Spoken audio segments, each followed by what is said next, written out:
Alright, welcome back. Hope everyone's having a lovely day, a lovely night wherever you're from. Enjoying the bunny event. Either you're catching up with the story, finishing it up before we get part 2 story on Wednesday, doing the mini games, getting all the lost relics, playing MOG, whatever you're doing, hope you're having fun.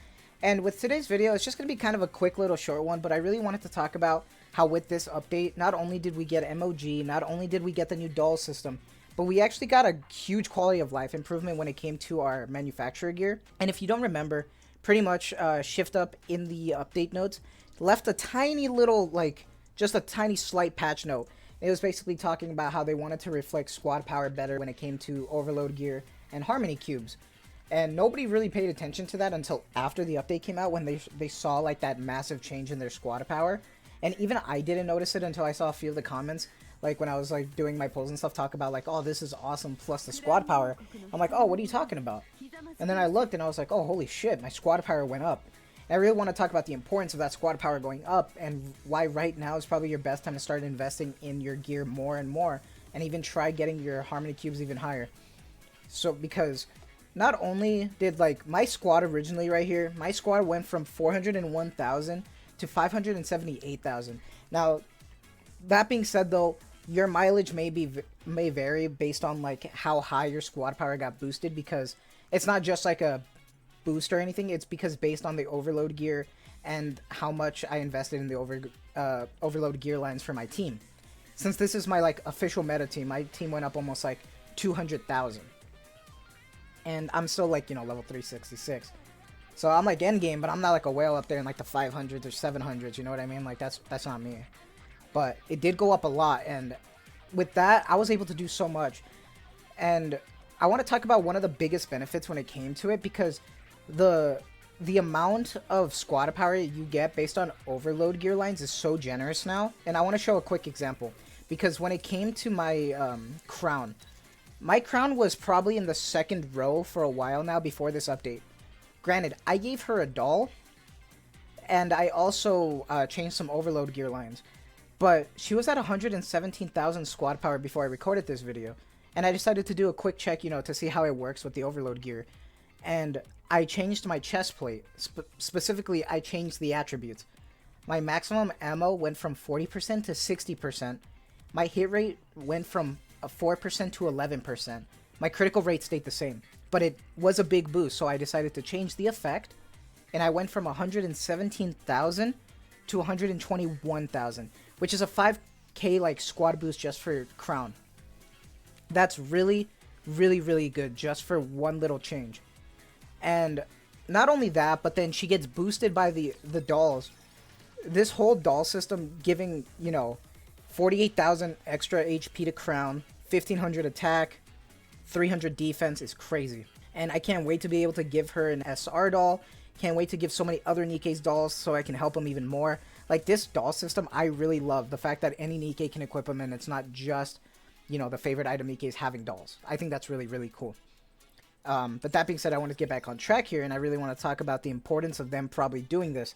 And that's because in the patch notes, if you forgot, I actually put it on screen right now, but in the patch notes for May, the May dev notes, they talked about how they were going to introduce a new Interception X thing in August. It was going to be like a harder version of Interception X to try to get more manufacturer gear, maybe more materials, but they were also going to introduce like this equipment device like recombination thing, which would be able to give people who aren't really able to compete in like those high level Interception X challenges a way to actually change equipment, and let anybody change equipment really, because you'll be able to combine a bunch of parts into just a desired manufacturer part. Granted, we don't know how that system's really going to play out in game. But the fact that timing with this whole change in making the equipment more important, it seems kind of right based on their roadmap, because even though we're going to get it in August, it seems clear that they want to provide more gear for us, provide more ways to obtain what we want so we can get even better squad power. And now, I don't know how that's going to change in the future, especially because we really don't know how that equipment recombination device works, because it also stated that you'll get them through events, you'll get them through purchases. Don't know what that means. Who knows if it's going to be whale bait. I really hope not. I really hope like we also get like a couple free ones from events and stuff. But we'll have to see, right? But I feel like that's not really a coincidence, because the fact that they wanted to increase the amount of squad power we get from our gear to try to incentivize, you know, that challenge mode and then that equipment device. I don't think it's like a coincidence. I think that's probably what they're gonna play. But not only that, but they also changed it for harmony cubes as well. So, just in case you forgot, real quick, just remember that with harmony cubes, there are so many harmony cubes in this game. With, you know, your mileage may vary based on how many you have because you level them up to get more Nikkes. But now it kind of creates a bigger incentive to try to invest into the cubes more, because the higher level you equip a cube, the more slots you get for characters. And you get a total of 6 slots per cube when you get them to level 10. Granted, that takes a long time. That's a lot of resources. And I mean, my resilience cube is probably the closest to getting it. But I need 70 more of these batteries just to get it up there. So it might take a while for me to get here. But it's really cool to see that like these cube abilities right here finally get reflected into the squad power instead of just the individual Nikkes just like doing better in combat. That's really cool. So I feel like it's a bigger incentive now for a lot of players to try to push the harmony cube more. And no surprise that both the doll system and this what's it called, the harmony cube batteries are gonna be involved in solo raid now. So be aware that we also have solo raid coming up, and it's gonna include materials for the dolls as well as materials for harmony cube batteries as always. But I think they're really trying to push these materials because they're actually going to help players a lot. And if you're still new and you're like starting to invest more into overload gear now, I highly recommend you start doing it now.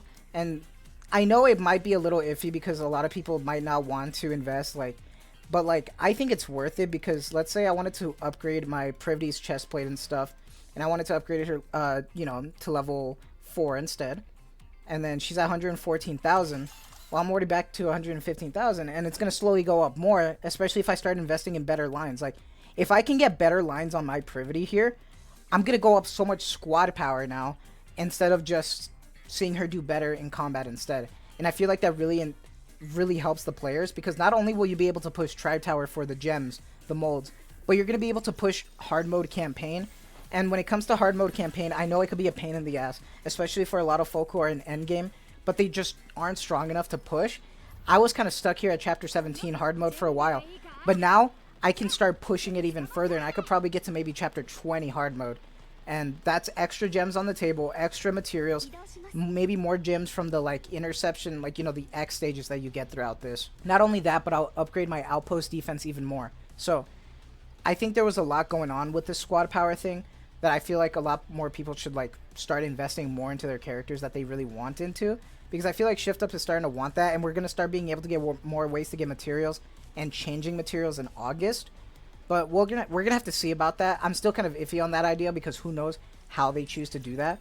But honestly, I just wanted to do a quick PSA about like trying to invest more into your overload gear and your harmony cubes more, because I know some people really don't try to, or they kind of just leave it on the back burner, especially for equipment, because it could be a pain in the ass, especially trying to get Pilgrim material. So hopefully for those who want to invest into their crown but they don't have Pilgrim defense, I guess you'll be able to now with the combination device, hopefully. But that's going to be till August. So for now, you know, try your best to just upgrade your characters. Hopefully the dolls help out. But that'll be it for me. I hope you guys enjoy this video, and I hope you guys have a lovely day, a lovely night, wherever you're from. And once again, thank you all so much for all the support, and I'm just going to keep on going. And you guys take care, and of course, see you in the next one.